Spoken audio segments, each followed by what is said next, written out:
베냐민 땅 아나돗의 제사장들 중 hil기야의 아들 에레미야의 말이라. 아몬의 아들 유다 왕 요시야가 다스린 지 13년에 여호와의 말씀이 에레미야에게 임하였고, 요시야의 아들 유다의 왕 요야김 시대부터 요시야의 아들 유다의 왕 시드기야의 11년 말까지 곧 5월에 예루살렘이 사로잡혀 가기까지 임하니라. 여호와의 말씀이 내게 임하니라. 이르시되 내가 너를 모태에 짓기 전에 너를 알았고, 내가 배에서 나오기 전에 너를 성별하였고, 너를 여러 나라의 선지자로 세웠노라 하시기로, 내가 이르되 슬프도소이다. 주 여호와여 보소서, 나는 아이라 말할 줄을 알지 못하나이다 하니, 여호와께서 내게 이르시되 너는 아이라 말하지 말고 내가 너를 누구에게 보내든지 너는 가며 내가 내게 무엇을 명령하든지 너는 말할지니라. 너는 그들 때문에 두려워하지 말라. 내가 너와 함께하여 너를 구원하리라. 나 여호와의 말이니라 하시고, 여호와께서 그의 손을 내밀어 내 입에 대시며 여호와께서 내게 이르시되 보라, 내가 내 말을 내 입에 두었노라. 보라, 내가 오늘 너를 여러 나라와 여러 왕국 위에 세워 내가 그것을 뽑고 파괴하며 파멸하고 넘어뜨리며 건설하고 심게 하였느니라 하시니라. 여호와의 말씀이 또 내게 임하니라. 이르시되 예레미야야, 내가 무엇을 보느냐 하시매, 내가 대답하되 내가 살구나무 가지를 보나이다. 여호와께서 내게 이르시되 내가 잘 보았도다. 이는 내가 내 말을 지켜 그대로 이루려 함이라 하시니라. 여호와의 말씀이 다시 내게 임하니라. 이르시되 내가 무엇을 보느냐? 대답하되 끓는 가마를 보나이다. 그 윗면이 북에서부터 기울어졌나이다 하니, 여호와께서 내게 이르시되 재앙이 북방에서 일어나 이 땅의 모든 주민들에게 부어주리라. 내가 북방 왕국들의 모든 족속들을 부를 것인즉 그들이 와서 예루살렘 성문 어귀에 각기 자리를 정하고 그 사방 모든 성벽과 유다 모든 성읍들을 치리라. 여호와의 말이니라. 무리가 나를 버리고 다른 신들에게 분향하며 자기 손으로 만든 것들에 절하였은즉 내가 나의 심판을 그들에게 선고하여 그들의 모든 죄악을 징계하리라. 그러므로 너는 내 허리를 동이고 일어나 내가 내게 명령한 바를 다 그들에게 말하라. 그들 때문에 두려워하지 말라. 내가 그들 앞에서 두려움을 당하지 않게 하리라. 보라, 내가 오늘 너를 그 온 땅과 유다 왕들과 그 지도자들과 그 제사장들과 그 땅 백성 앞에 견고한 성읍 쇠기둥 놋 성벽이 되게 하였은즉 그들이 너를 치나 너를 이기지 못하리니, 이는 내가 너와 함께하여 너를 구원할 것임이니라. 여호와의 말이니라. 아멘.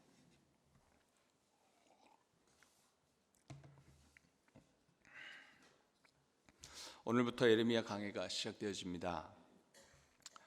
예레미야는 먼저 이 예언서는 총 17권으로 이루어져 있고요. 대선지서와 소선지서로, 대선지서는 5권이고 소선지서는 12권으로 그렇게 나뉘어집니다. 왜 나뉘어졌는가 여러 가지 생각할 필요 없고요. 이것이 하나님의 예언의 분량의 차이입니다. 장문이냐 아니면 그렇지 아니하냐, 이런 차이입니다. 예레미야 그리고 예레미야 예가 이사야, 에스겔, 다니엘서 이렇게 대선지서로 이렇게 분류하고 있습니다. 그 중에 이 예레미야를 우리가 함께 보는데요. 이 예레미야의 주된 내용은요, 유다를 향한 하나님의 심판을 가능한 미루시고 즉각적인 이 회개하기를 애끓는 마음으로 바라시는 하나님 아버지의 마음으로 이 마음이 예레미야에서 전체에 담겨져 있는 것입니다. 유다의 종교적 도덕적인 타락에 대한 심판과 경고와 그런 징계를 이것을 이제 성취하시고 구원의 소망으로 회복의 메시지를 선포하는 것이 바로 예레미야의 주 내용입니다. 오늘 말씀을 대할 때에 당시 시대에 대해서 우리는 주목해야 합니다. 자료들마다 차이는 있습니다. 주전 610년부터 587년까지 경이라고 하죠. 587년 경까지 유다 왕 요시야 30년 되는 때에부터 이 시드기야 11년까지 약 40여 년간 활동한 선지자가 바로 예레미야입니다. 유다의 이 예레미야에게 하나님의 말씀이 이제 임하였던 것이죠. 그러니까 아수르의 시대가 있었고 그 사이에 유다가 낀 거예요. 그 다음에 바벨론이 이렇게 있고요. 그래서 이 아수르가 망하고 또 그렇게 유다 땅이 시달리다가 또 바벨론이 이제 아수르를 이제 또 이김으로 인해서 나중에 이 바벨론을 통해서 유다가 이제 망하게 되어지는 그런 배경이 있는 것입니다. 예레미야의 이 고향은요, 이렇게 성경의 오늘 1장 말씀에도 나오다시피 예루살렘 북쪽 5km 떨어진 이 베냐민이라는 아나돗이라는 성읍입니다. 예수님과 마찬가지로 도시가 아닌 지방 시골에서 화려하지 않는 곳으로부터 하나님은 이 종을 부르셨습니다. 베냐민 성읍 아나돗의 이 제사장 집안에 대한 배경을 우리가 잠깐 좀 알 필요가 있습니다. 정확하진 않지만 이 예레미야가 또 어떻게 보면 또 아나돗 제사장의 또 가문일 수도 있겠다, 아니다, 여러 가지 말들이 있긴 합니다. 열왕기상 2장 26절에서 27절 보면요, 이미 그 전에 다윗이 죽고 그 아들들이 솔로몬과 그리고 아도니아가 그 왕좌를 두고 이제 다투게 되어지는 그런 내용이 있습니다. 끝내 이 솔로몬이 왕이 되어지고요, 이 반역을 일으킨 이 아도니아는 죽임을 당합니다. 이때에 이 죽임당한 이 아도니아 편에 서 있었던 제사장이 아비아달이었습니다. 이 아비아달이 그래도 다윗과 여러 힘들었을 때의 그 과정들의 그 삶 속에 함께 했었던 제사장이었기 때문에 그것으로 인해서 죽음은 면하게 되어지지만 제사장의 그 직분을 이렇게 박탈당하고 그리고 유배당하게 됩니다. 그 유배당했던 그곳이 바로 이 베냐민 아나돗이라는 것입니다. 만약에 이쪽으로 해서 이 예레미야가 그쪽 가문으로 이렇게 속해져 있다면 굉장히 이 예레미야는 열등감 속의 상처 가운데 있었던 사람이었을 것이라 그렇게 또 축축할 수 있습니다. 하나님께서는 이렇듯 유명한 자보다 무명한 자를 들어서 사용하셔서 여러 민족 가운데 뛰어난 자로 하나님의 권능을 허락하여 주시고 부르심을 감당하게 하시면서 주님의 뜻대로 그렇게 사용하십니다.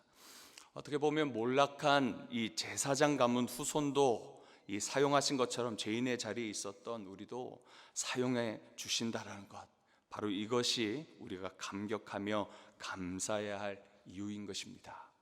하나님은 이미 예레미야를 선지자로 부르실 때 먼저 예정하셨다라는 것을 이 말씀을 통해서 우리가 볼 수 있습니다. 5절에 보시면 내가 너를 모태전에 짓기 전 이렇게 너를 알았고 내가 배에서 나오기 전 너를 성별하였고 너를 여러 나라의 선지자로 세웠노라, 그렇게 말씀하고 계십니다.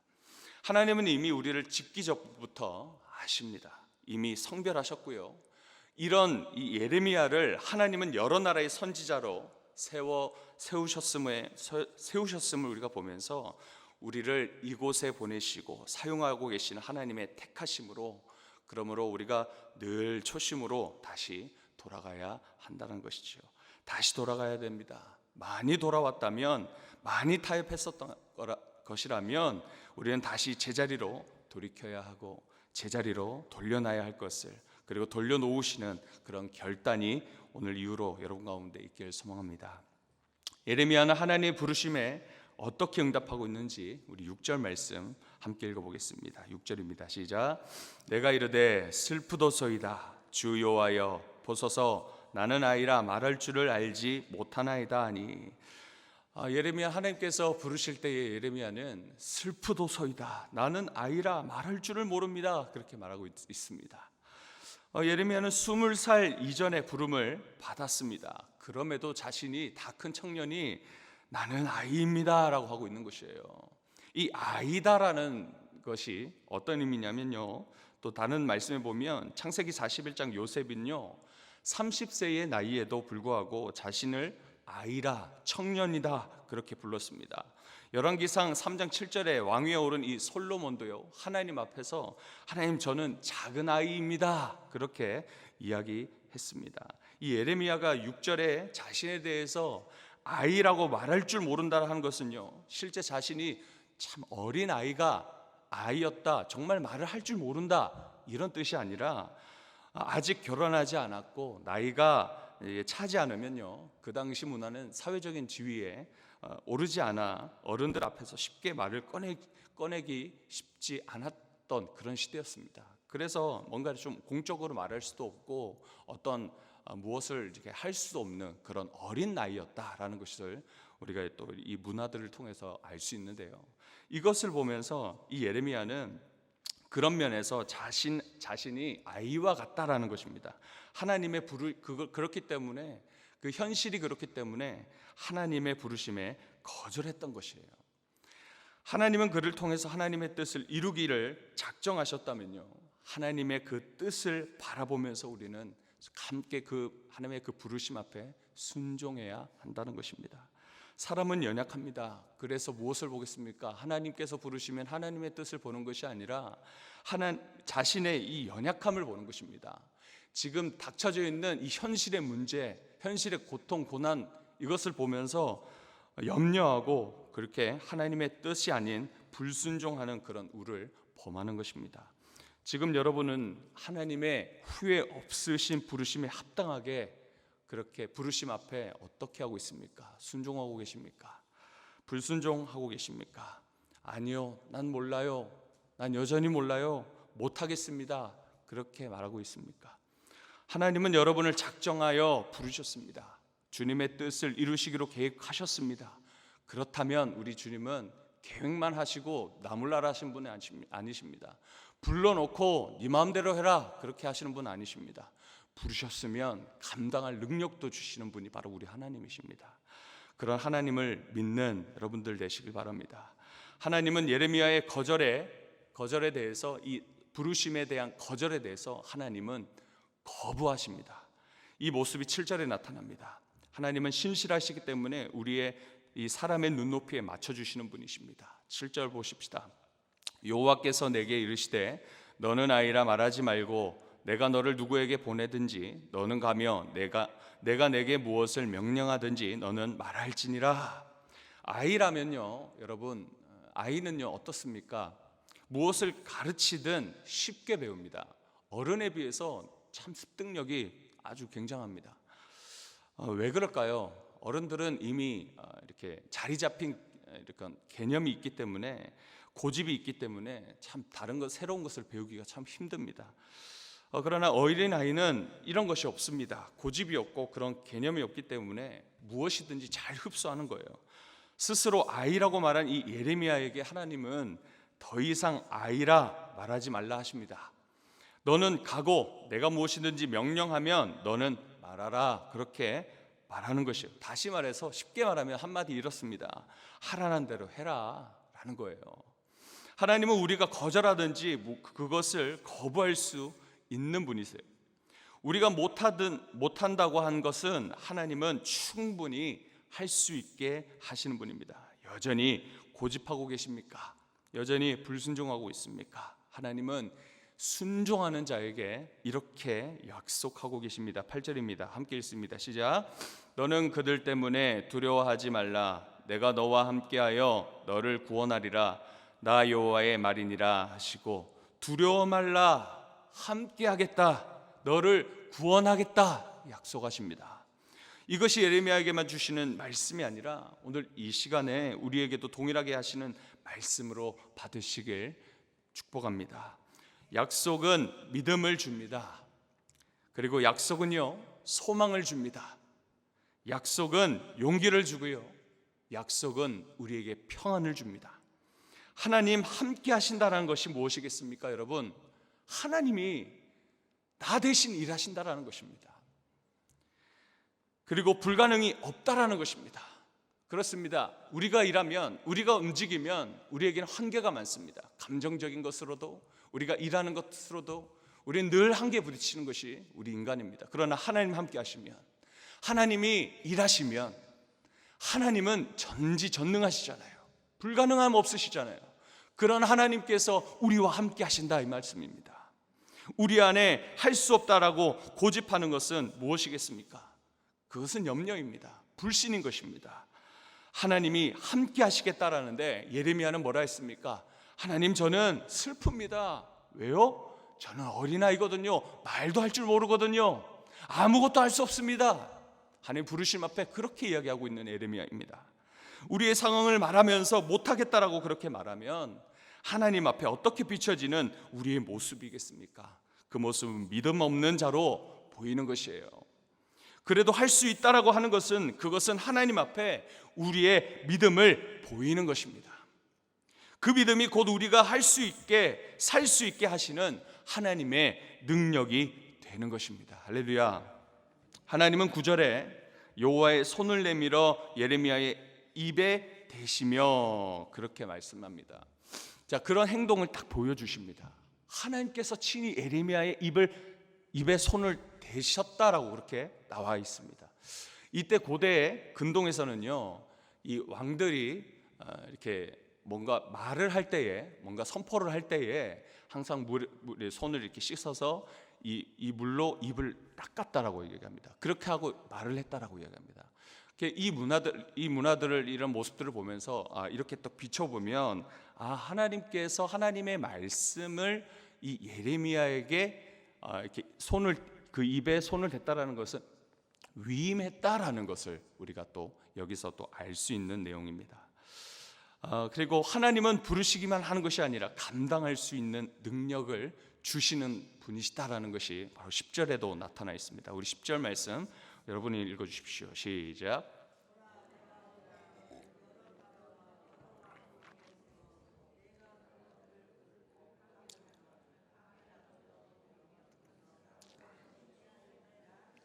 아멘. 하나님께서 그를 불러서 심판자로, 구원자로 되게 하겠다, 그렇게 명령하십니다. 하나님의 마음도 여기서 볼 수 있죠. 심판으로 끝내는 것이 아닙니다. 하나님의 사랑은 영원하십니다. 그래도 하나님의 백성들을 구원하시겠다 말씀하고 계십니다. 아이 같다던 이 예레미야를 여호와의 구원을 이루는 자로 쓰시는 바로 은혜가 있다는 것이에요. 부르실 때 능력 주셔서 감당케 하시는 하나님, 몰락하고 있는 한 가문의 자손을 높여주신 하나님께 우리는 응답하며 순종하시는 축복이 여러분 가운데 있기를 소망합니다. 그리고 이 마지막 단락 보시면 11절에서 19절엔 이 예레미야에게 하나님께서 두 가지 환상을 보여주십니다. 첫 번째 환상은 살구나무의 환상이고, 두 번째는 끓는 가마의 환상입니다. 자, 첫 번째 살구나무의 가지 환상은요, 이 살구나무 여러분 어떻습니까? 아몬드 나무다라고 하기도 하고요, 여러 가지 나무다라고 얘기를 하지만, 보통 우리가 알고 있는 이 살구나무는 1월 말에서 2월 초에 꽃을 피웁니다. 그리고 이 한 2주 정도 이렇게 꽃을 피운 후에 열매를 맺는 것이 바로 살구나무인데요. 자, 11절에는 살구나무 환상을 보여주시고 12절에 이제 풀이를 해주시는데, 보시면 이는 내가 내 말을 지켜 그대로 이루려 함이라. 원어를 보면 무슨 말인지 잘 이해가 되어집니다. 자, 살구나무라는 원어가요, 샤카드라고 얘기합니다. 샤카드. 자, 이 샤케드라는 지켜보다, 내가 계속 지켜보고 있다, 이런 동사로부터 나온 말인데요. 이 12절에 하나님께서 또 이렇게 말씀하죠. 내 말을 지켜. 그러니까 지킨다라는 이 동사라고 하는 이 원어가 쇼케드라고 합니다. 샤케드와 쇼케드의 차이입니다. 발음도 비슷하죠? 뜻도 비슷합니다.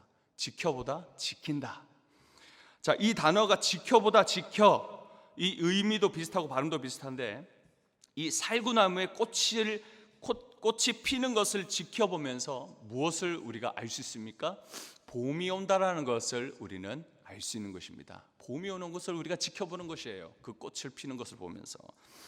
이 말을 다시 푼다면 하나님께서 이런 말씀하시는 것입니다. 지난 수백 년 동안 경고하신 심판이 이제 그 말씀이, 그 심판이 성취될 것을 알리신 것입니다. 이 환상을 통해서죠.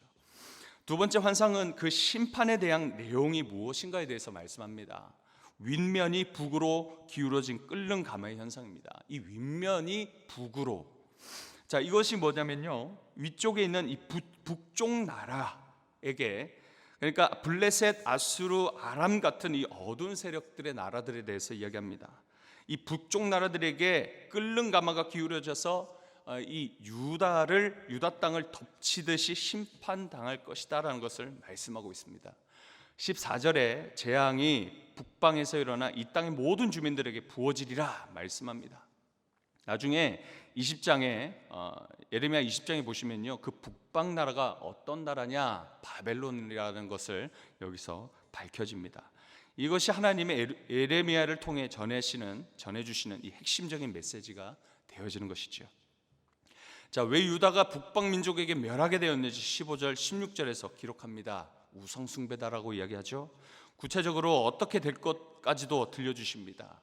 그 모든 북방의 나라들이 사방이 유다의 그 사방에 포위된 상태로 예루살렘이 어떤 선도 못 쓰고 그대로 멸망당할 것이다, 그렇게 말하고 있습니다.